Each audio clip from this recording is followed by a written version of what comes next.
Hello बच्चों, कैसे हैं आप। आई होप कल डायमेंशंस के तक आपको अच्छी तरह से समझा है। आज डायमेंशंस के आगे बढ़ते हैं। देखिए, डायमेंशंस में और कुछ डायमेंशंस हम लोग लिखने की कोशिश करेंगे। तो कल हमने देखिए, जैसे मैंने लिखा था वेलोसिटी। वेलोसिटी क्या होता है? वेलोसिटी होता है डिस्प्लेसमेंट अपॉन टाइम। अगर आप ध्यान से देखेंगे तो डिस्प्लेसमेंट तो लंबाई है और टाइम टी है। तो डायमेंशन क्या लिखा जाएगा? वेलोसिटी क्या का डायमेंशन क्या है? L1, m तो है नहीं और t नीचे है तो t माइनस वन। क्या ऐसा ही लिखा था हमने? ठीक है, अभी आपको थोड़े याद होने चाहिए। फिर मैं अगर निकालूं एक्सेलरेशन का कभी कल आपने लिखा था चेंज इन वेलोसिटी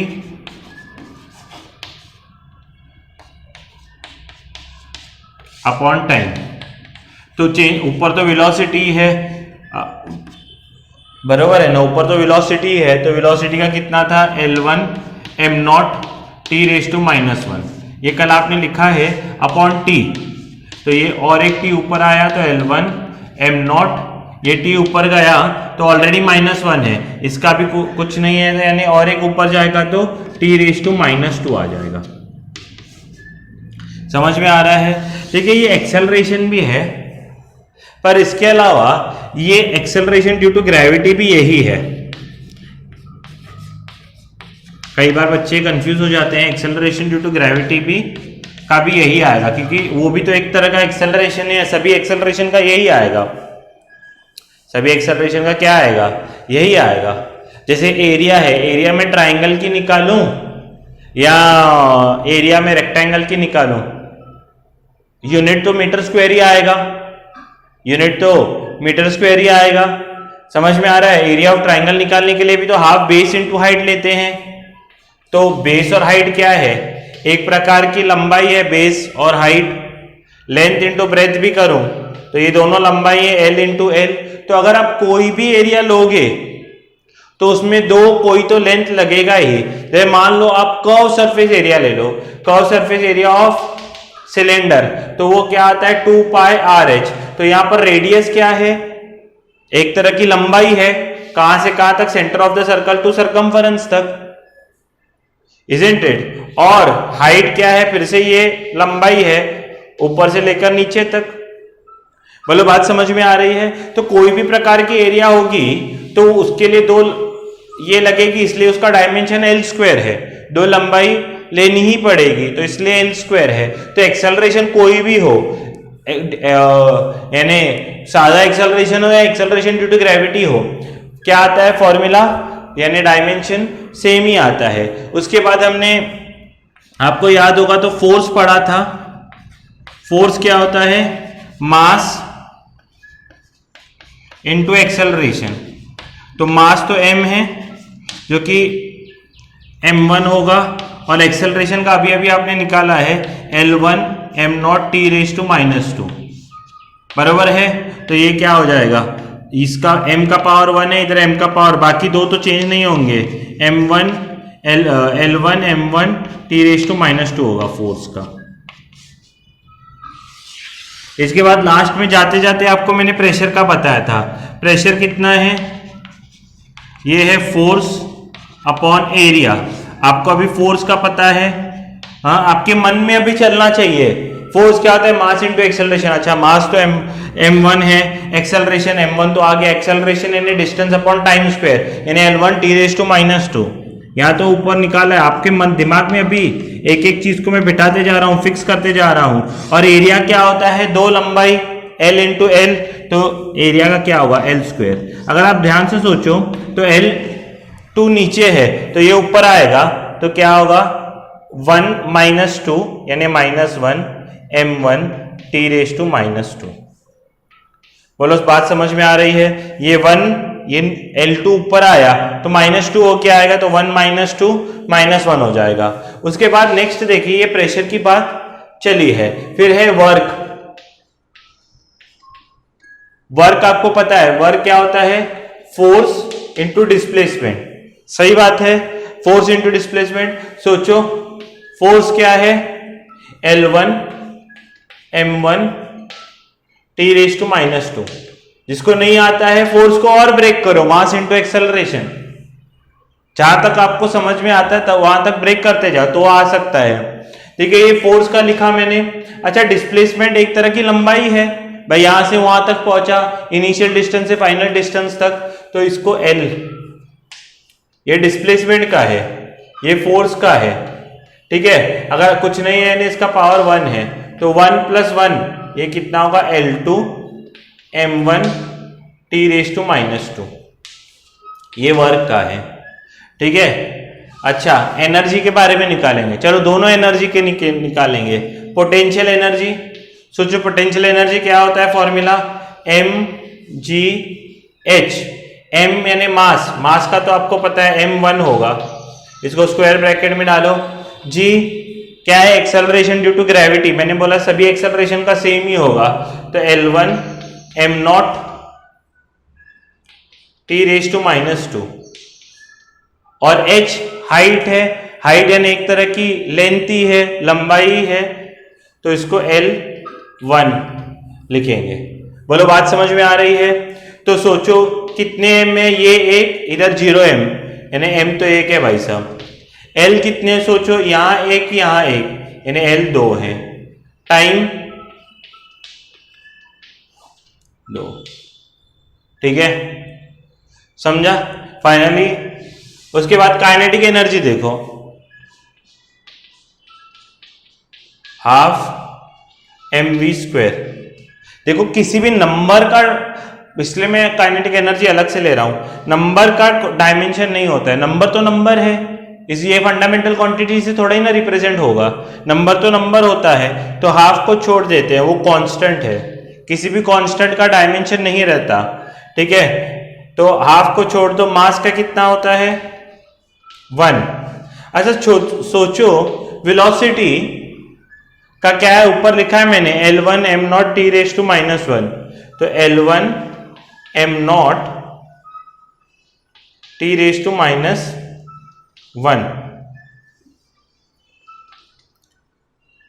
पर सर ये तो मान लो ये डायमेंशन है, पर सर यहां तो स्क्वायर है, मैंने बोला हाँ है, मैंने लिखा है स्क्वायर, हाँ है, सही है आपकी बात, है ना स्क्वायर, मैंने लिखा जो है, ये क्या है, तो ये m1।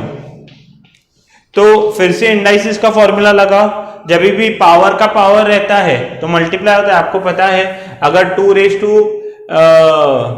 क्या होगा, a⁻² होगा, r⁻³ होगा, इसका मतलब क्या है, a² 3 बार लेनी है, a² का क्यूब यानी a² 3 बार लेना है, यानी a⁻6। 6 कैसे आ सकता है, इन दोनों को मल्टीप्लाई करने से आ सकता है। बोलो बात समझ में आ रही है, बोलो बात चमकी। तो यहां पर देखो क्या होगा, इसका पावर 1 है तो 1 × 2, तो ये L2 होगा, 0 × 2 तो 0 होगा, 0 से किस 0 की गुणा किसी भी नंबर से कराएंगे तो 0 ही आता है, गुणा यानी मल्टीप्लाई, तो t⁻1 × 2 करेंगे तो -2। सोचो यहां पर एक m है, यहां पर एक 0m है, तो m तो एक ही आएगा, L 2 है, देखो ये आएगा, और सेम आना ही था, क्योंकि एनर्जी, सब प्रकार की एनर्जी, देखो सब प्रकार की एनर्जी सेम होती है। देखो वर्क भी, work is a capacity, energy is a capacity to do work, energy और वर्क को सेम माना जाता है, आपने बचपन में माना होगा एनर्जी और वर्क सेम है। देखो वर्क का और किसी भी एनर्जी का डायमेंशन सेम आता है, L2 m1 t⁻², L2 m1 t⁻², L2 m1 t⁻²। बोलो बात समझ में आ रही है? तो ये है, आप जो आपने कल नहीं लिखा है, जिसका मेरे को लग रहा है प्रेशर से आपको लिखना होगा, ये लिख लीजिए, तो फिर मैं आगे बढ़ता हूं।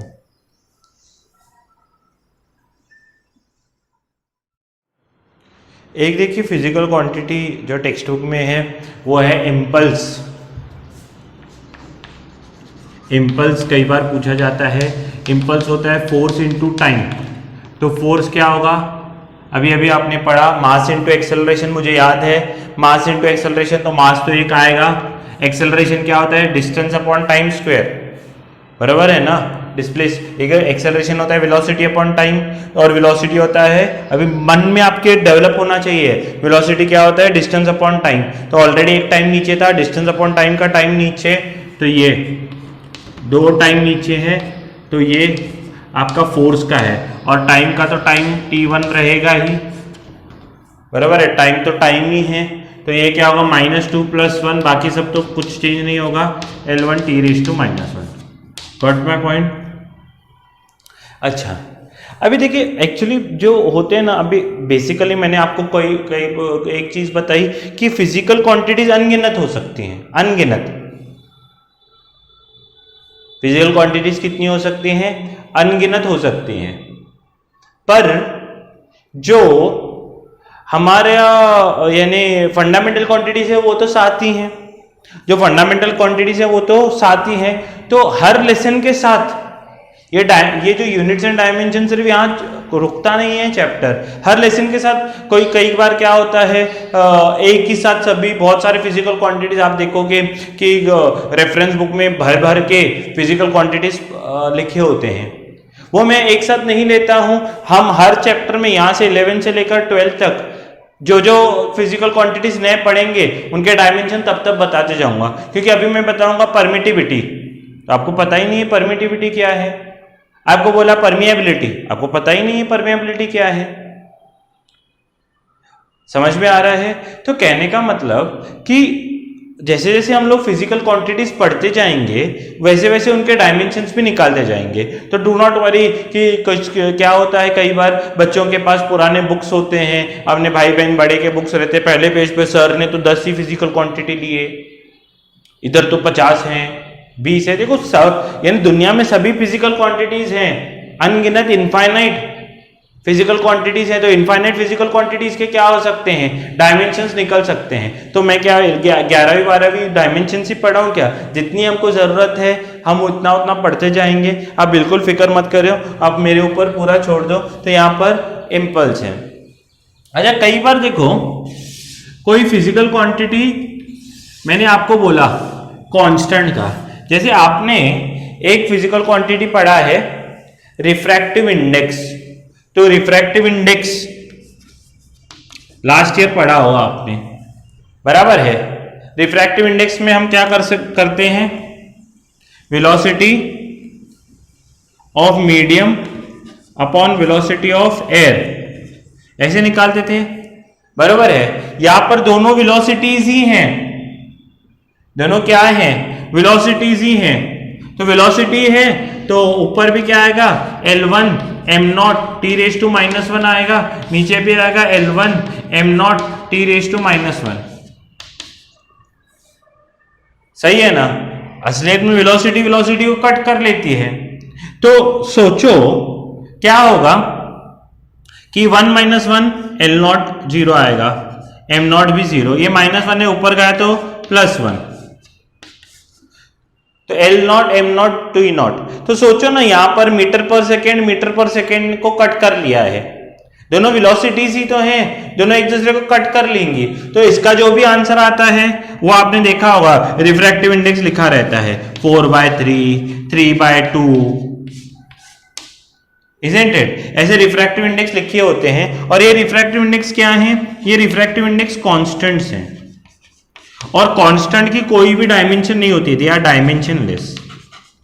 Dimensionless and unitless.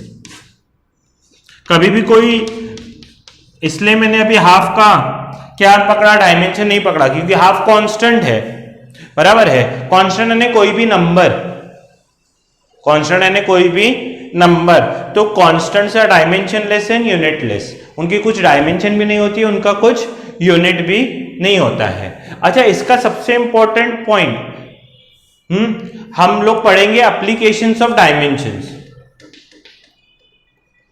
Total 3 applications होते हैं, उसमें से मैं आपको पहला पढ़ाता हूं अभी, एप्लीकेशंस ऑफ डायमेंशंस।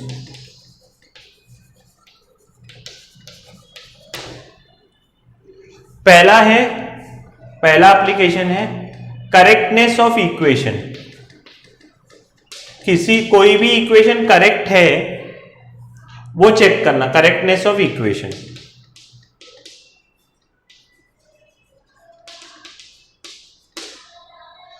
मेरे सामने अगर कोई भी इक्वेशन आई तो वो करेक्ट है कि नहीं है कैसे समझेगा? वो ऐसे समझता है कि अगर आपको डायमेंशन आता है तो रूल क्या बोलता है, dimension of each term involved in equation should be same। हर एक टर्म जो इक्वेशन में इन्वॉल्व है उसका जो डायमेंशन है वो सेम होना चाहिए, किसी का भी डायमेंशन अलग नहीं होना चाहिए। बोलो बात समझ में आ रही है?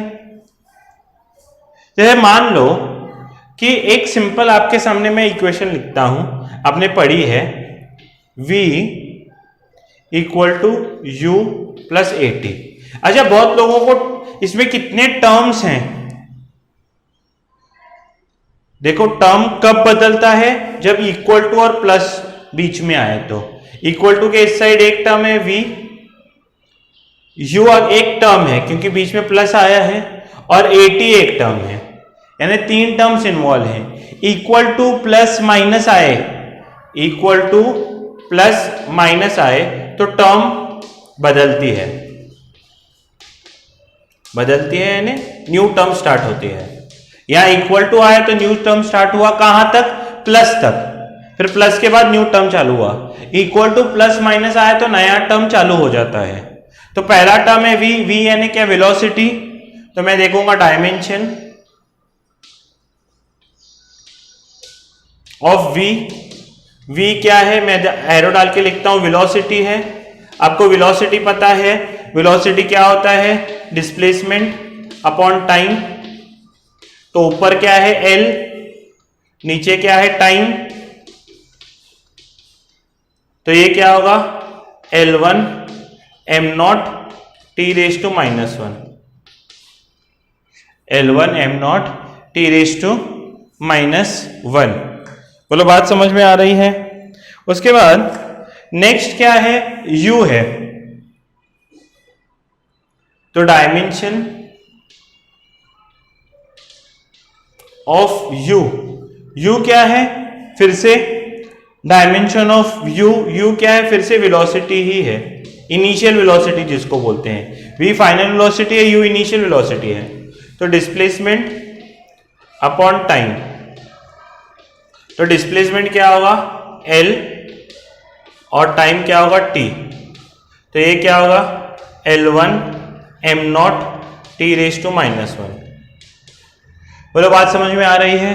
फिर है at, एक्सेलरेशन इनटू टाइम। ए क्या है? एक्सेलरेशन। डायमेंशंस ऑफ at लिखेंगे, डायमेंशन ऑफ at, बराबर है। ए क्या है? एक्सेलरेशन।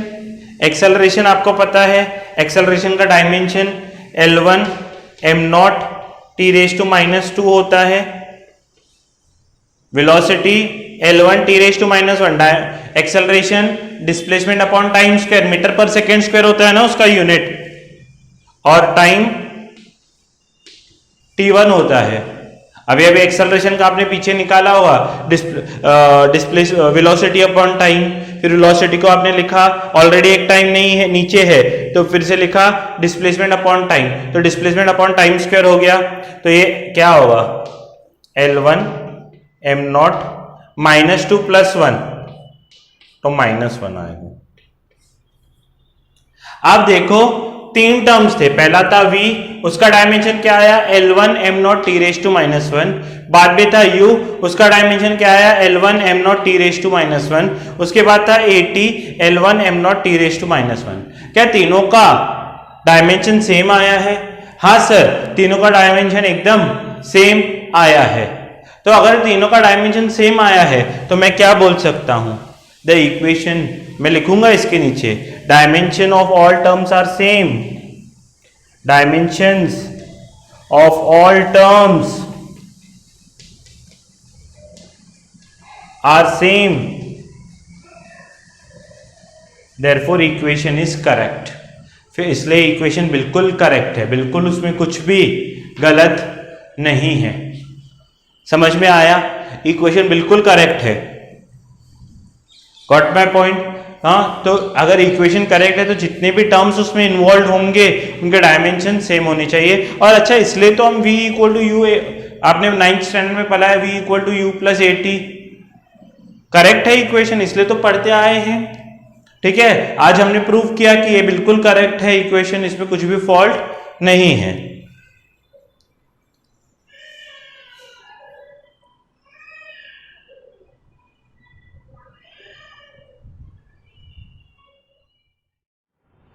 देखिए आपके सामने मैं और एक इक्वेशन लिखता हूं, s equal to U T plus half A T. ठीक है, ये इक्वेशन करेक्ट है कि रॉन्ग है आपको चेक करना है। कैसे चेक करोगे? डायमेंशंस ऑफ s, देखो जहां पहला इक्वेशन s से चालू हुआ इक्वल टू आया, यानी बदल गया। ठीक है, तो एक पहला टर्म है ये दूसरा टर्म है, ये तीसरा टर्म है, तो तीनों के डायमेंशन चेक करेंगे। तो डायमेंशन ऑफ s क्या है? s यानी क्या? डिस्प्लेसमेंट होता है। s यानी डिस्प्लेसमेंट होता है। सिर्फ डिस्प्लेसमेंट को फिजिक्स में s से रिप्रेजेंट करते हैं, जैसे फोर्स को f से करते हैं, s को डिस्प्लेसमेंट से करते हैं। डिस्प्लेसमेंट यानी सिर्फ लंबाई, और कुछ तो है नहीं। टाइम का भी L1 होगा, m0 होगा, t0, टाइम का भी इन्वॉल्वमेंट नहीं है, मास का भी नहीं है। बोलो बात समझ में आ रही है? फिर नेक्स्ट हम लेंगे डायमेंशंस ऑफ ut। सोचो u क्या है? वेलोसिटी है, और t क्या है? टाइम है। u एक तरह का वेलोसिटी है ना, इनिशियल वेलोसिटी। तो वेलोसिटी का क्या होता है? Displacement upon time. तो डिस्प्लेसमेंट यानी l अपॉन टाइम यानी t, और इनटू टाइम ये भी तो है, तो ये t और ये t कट हो जाएगा, बचेगा क्या? सिर्फ L1 m0 t raise to 0। बोलो बात समझ में आ रही है? उसके बाद नेक्स्ट है डायमेंशंस ऑफ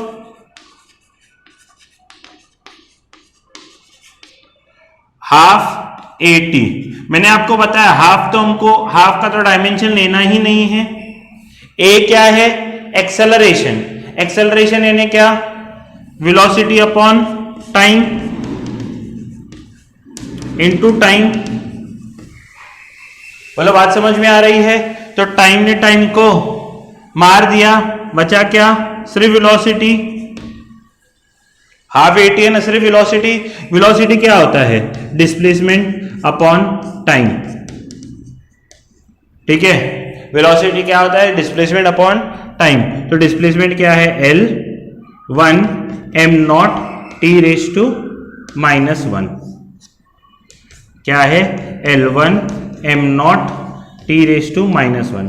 अभी ध्यान देकर बताइए मुझे, ये है, इसमें क्या है? L1 m0 t0, L1 m raise to 0 t raise to 0, इसमें L1 m raise to 0 t raise to -1 आया है। क्या सबके डायमेंशन सेम है? क्या सबके डायमेंशन सेम है? नहीं। तो इक्वेशन क्या है? रॉन्ग। देखिए, देखते ही आपको पता चल गया होगा सर ने इक्वेशन रॉन्ग लिखी है।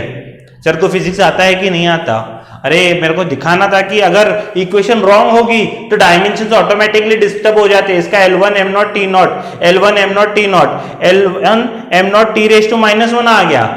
सोचो करेक्ट इक्वेशन क्या है? s equal to U T plus half A T square है सेकेंड इक्वेशन। ये है second equation, s equal to U T plus half A T square. सोचो ये तो दोनों सेम आए, यानी इन दोनों में तो कुछ प्रॉब्लम नहीं है। ये ए टी स्क्वायर होना चाहिए, उधर ए टी लिखा। सोचो यहां पर क्या होता है? Velocity upon time into time square. तो वेलोसिटी को क्या लिखता है? Displacement upon time. तो टाइम टाइम दो बार कट होता। यहां पर वेलोसिटी अपॉन टाइम और ये टाइम स्क्वायर होता ना, तो ये एक टाइम और ये कट होगा। फिर से वेलोसिटी को क्या लिखते हैं? Displacement upon time. एक टाइम यहां बचा होता, वो भी कट होता, तो सिर्फ डिस्प्लेसमेंट यानी L1 हो जाता। बोलो बात समझ में आ रही है? समझ में आई तो अच्छी बात है, पर एक बात समझो कि अगर हम लोग इक्वेशन रॉन्ग लिखते हैं तो ऑटोमेटिकली डायमेंशंस हर एक टर्म के डिस्टर्ब हो जाते हैं। और टर्म, बहुत लोगों को टर्म नहीं पता होता है, इक्वल टू प्लस माइनस आए तो नया टर्म जैसे ही प्लस देखो आप तो वहां से नया टर्म चालू होता है। कब तक? जब तक दूसरा प्लस माइनस इक्वल टू नहीं आए। समझ में आया? तो ये क्या है, एक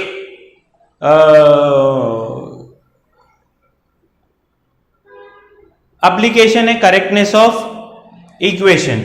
क्या है? Correctness of equation. तो आप स्क्रीन पॉज करके लिख सकते हैं सब कुछ, आप स्क्रीन पॉज करके लिख सकते हैं सब कुछ।